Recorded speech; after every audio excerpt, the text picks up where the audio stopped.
evening, gentlemen. I'm today going to talk to you on a very important topic, and that's not politics. I'm going to talk about war. I'm going to talk of the art of war of the Hindus. When I use the word Hindus, I don't mean the Hindu religion. It doesn't mean that. It means all the residents who stay in Hindustan, whether they are Muslims, Sikhs, or anybody, they are all classified as Hindus, which is a generic term. Gentlemen, we are going to discuss the warfare of the Hindus. And before I discuss that further, I'd like you to bring to your notice a very interesting book written by that famous writer, I think the best writer India has ever produced, Niraj Chaudhary, who wrote that famous book, The Continent of Circe. Now, who was Circe? Circe was a very beautiful bitch, so lovely, so enticing that any man would desire her. And she lived in a secluded island. And when the great warrior Ulysses, after the Trojan War, went past that island, he decided to have rest there. So he berthed his ship, sent his men ashore, and when they went, the witch came to know about it and she converted them all into sheep. They became sheep. When his men didn't come back, Ulysses decided to go himself and he went there. And he saw this beautiful witch. She was so lovely, as I told you, and he fell in love with her. And she came to know that he was a benefactor of the goddess Athena, but she loved him very much, Circe. So she freed the sheep and they went away. And Ulysses was also allowed to go because he wanted to go to his wife Penelope, who was in Greece, waiting for him. But gentlemen, what happened after that was, unknown to Circe, she had conceived and she had a child from Ulysses. Now, as per Niraj Chaudhary, he has related this incident to India. He says India is like the continent of Circe. Whoever comes here gets bewitched by the land. It is so beautiful that he picks up the customs of this nation, of this land, and becomes one of them. He may be a Muslim, he will come with a different ethos or culture, but when he comes to India, he is influenced by Indian culture, the Indian ethos, and so he tempers down. I am concerned with warfare. I am not concerned with philosophy and other politics. And in war also, whether it was the Muslims who came or there were earlier warriors who came to India like Alexander, all of them were bewitched by the Indian nation, by the Indian people, the Indian land. Because there is no doubt that India is a very beautiful country. Well, gentlemen, having understood this, that the spell of the continent of Circe, of the witch Circe, is on India. With the result, whoever comes to India, and whatever ideas he may bring from there, he forgets about them and incorporates the Indian ethos, and that is the military ethos also. Now, one thing we must also read through on this discussion is a book by Field Marshal Bernard Montgomery in his famous treatise on the history of warfare. Montgomery is important because he added the 10th principle of war, that is administration. Probably Montgomery would have been the commander of the Allied forces, but then the Americans had the bigger say, and Roosevelt in 1944 wanted an American to be the chief of staff, and so Monty was sidelined. Well, gentlemen, his book is worth reading because he has an entire chapter devoted to warfare of the Hindus. The first observation he makes is that the Hindus were very brave. There is no doubt about it. They were very brave and they had a fatalistic contempt of death. Excellent. But these qualities alone don't bring you victory. The Hindus had one very big drawback, and that was the caste system. That means only a certain class of people were allowed to bear arms, that is, the Kshatriyas. And the other people, like the Shudras, were not allowed to bear arms. Now, this is one of the reasons for the Hindu defeat. You will recollect that even in the Mahabharata, when the great warrior Karna went for the Swayamvar of Draupadi, he, being a charioteer's son, was asked to leave, get out. You can't compete for the hand of a princess because you are a lower caste, son of a charioteer. So went away and he resolved to have revenge. The caste system, wanted to emphasize, was so deeply entrenched in India, and that is the problem. The Kshatriyas were very brave, they fought very well. But after they were defeated or they lost, there was no second line of defense. And when there was no second line of defense, the enemy could just steamroll across India. I remember reading one of the history, the son of Muhammad Ghori. I think when he entered India with about 200 horsemen, he had defeated the Kshatriyas, and there was nobody to oppose him for the next 1500 miles, and he reached or rode right up to the Nadia in Bengal, river Nadia. So you can imagine how disastrous this thinking of the Hindus were. So the Hindu warfare basically concerns two aspects. They were immensely brave, but they lacked tactics and strategic sense. Now that is the point which is good. Monty makes out a very interesting case. He says that not all the invasions from India came from the northwest frontier, that through the Khyber Pass, and yet the Hindus had no strategic sense that they should guard those passes. Had they guarded those passes, they would have been able to repel the invaders. And secondly, the Hindu concept was the Dur mentality. Dur mentality means you will stay in your place and fight. So whether you are a Muslim or a Hindu, king or general, when you came to India, the continent of Circe enveloped you and you believed in the same policy. Now, right from the 11th century, when Prithvi Raj met Muhammad Ghori in the first battle of Tarain, he won the battle. But that was the time to pursue Ghori with a single-minded devotion to annihilate him, decimate him. But Prithvi Raj didn't do that. He came back and celebrated his victory, and he made no attempt to change his tactics. In that first battle, the Rajputs had launched what is called the mass charge, and this had carried the day. But in the second battle of Panipat at Tarain, the tables were reversed. Ghori now came better armed, better equipped, and he had tactical sense. He had a flank which was kept separate, and when the Rajputs carried their massive charge which they did like last time, it frittered away because they were attacked from the sides, and Ghori didn't spare Prithvi Raj like Prithvi Raj spared Ghori, and he took him to Kabul, blinded him and killed him. So gentlemen, this is a concept of the negative thing, and nothing changed. I'll give you an example. Tipu Sultan, he was a Muslim, okay? But he was holed up in his fortress in Seringapatnam, waiting for the Duke of Wellesley to come. It didn't strike him that the Duke, who was marching all the way from Madras, 200 miles away, this man could easily go and stop him somewhere on the way. But he was sitting in the fortress waiting for him. I mean, it's very difficult to understand the military tactics, because generally in the principle of war, offense is the best form of defense, and he was already on a defensive state of mind. And he should have remembered, or he should have known, that the Duke of Wellesley was an ordinary man.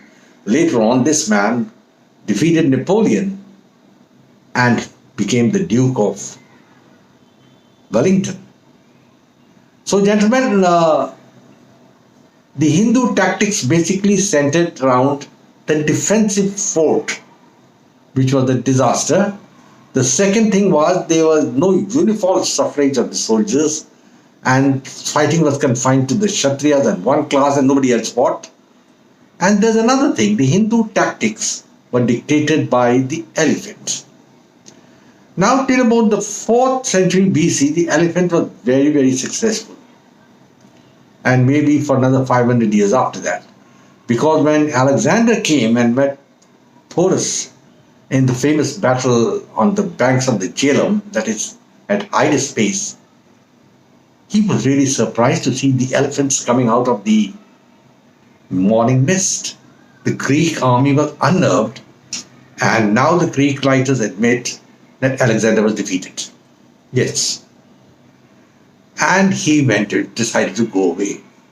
But he also imbibed in the Indian theory of warfare and captured some elephants. Some were gifted to him by Porus and took them to form the African or the elephant corps of the Greeks. Even the Romans then had an elephant corps. They used to use the North African elephant. And you know the famous campaign by Hannibal when he took the elephants across the Alps to attack Rome. So these people who came to India imbibed the same tactics which the Hindus had, that is of using the elephant as the main battle weapon. See, this was okay so long as the mobility of the opponents were not there.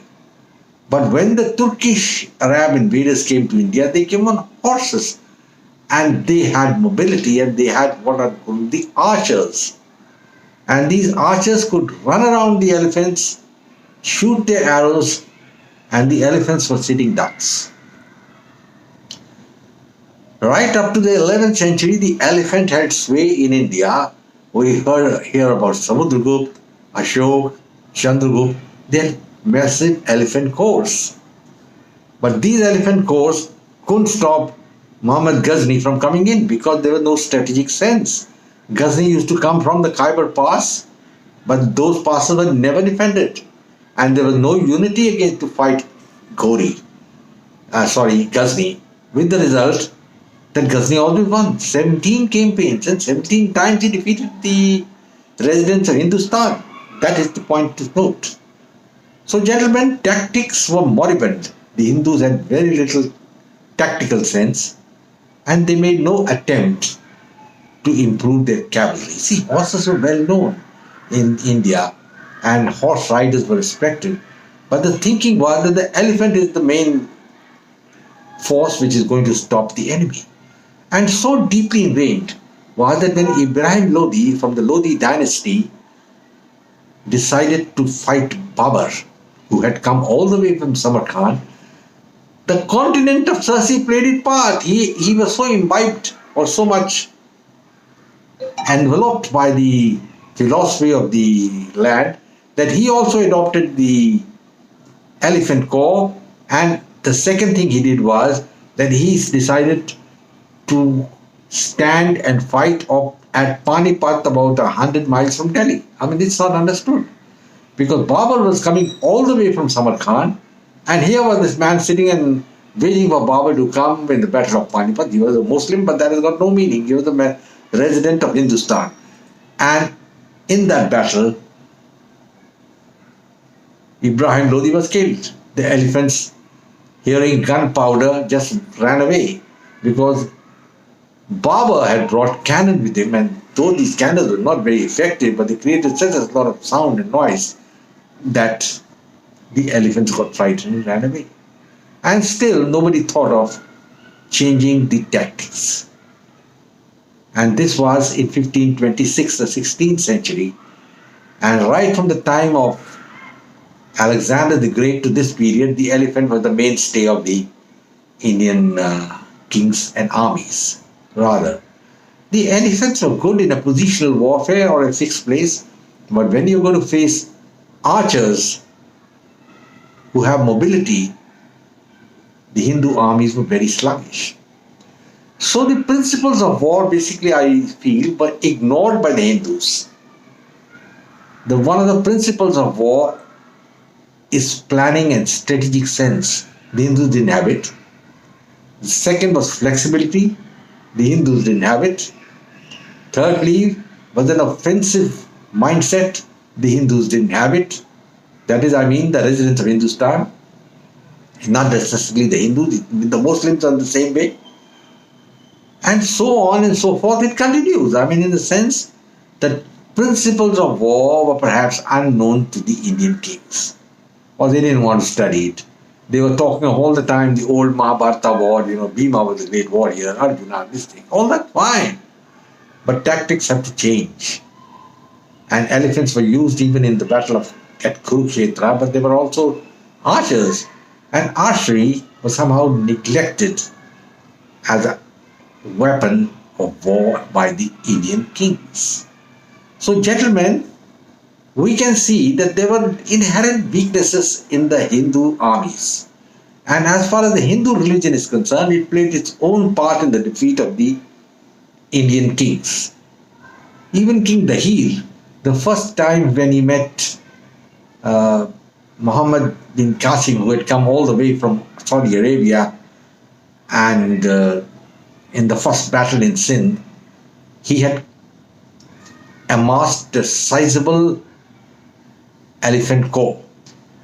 But the elephant failed against these swift moving Arab fighters on horses, and King Dahir was killed and Sindh was lost. That's in the 7th, 8th century. And it continued throughout till the 16th century, when finally somebody realized that the elephants have got no relevance in modern warfare. But still, I'm told even Maharaja Ranjit Singh still had an elephant corps with him, and he was moving around here and there on elephants. Well, that's part of it.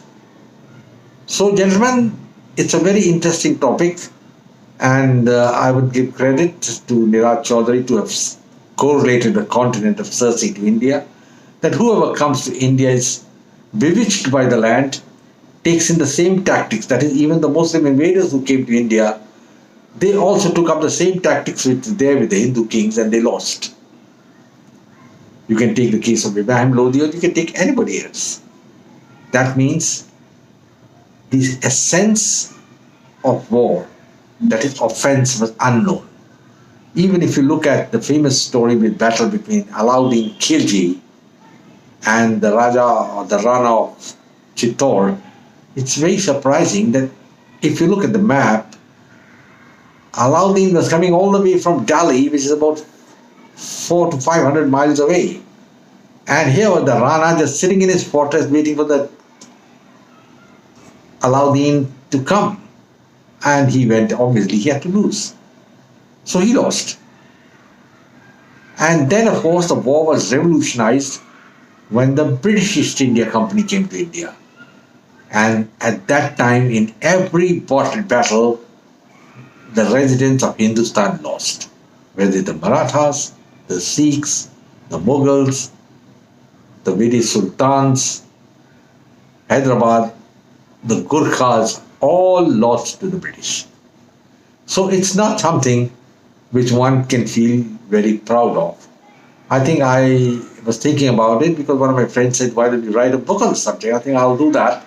But the moment in this short video, I have tried to bring out the fact that the one thing which goes through the entire warfare of Hindus is that they were very brave. They liked war. They liked to fight. But they lacked tactical sense. They had no backup. They relied on outmoded tactics. And with the result, they had no unity and no universal suffrage of soldiers. And the result is that the Hindus at each and every stage, that is the residents of Hindustan, lost the battles, whether it was against the Arabs or whether it was against the British. Thank you, gentlemen. I think I'll say goodbye now. I hope you like this channel. Do subscribe to it and share it with your friends, and come back for more. I'll come back with some more interesting topics. Politics is good, but it's good to know about history as well. Thank you, gentlemen. Goodbye, and God bless. Take care.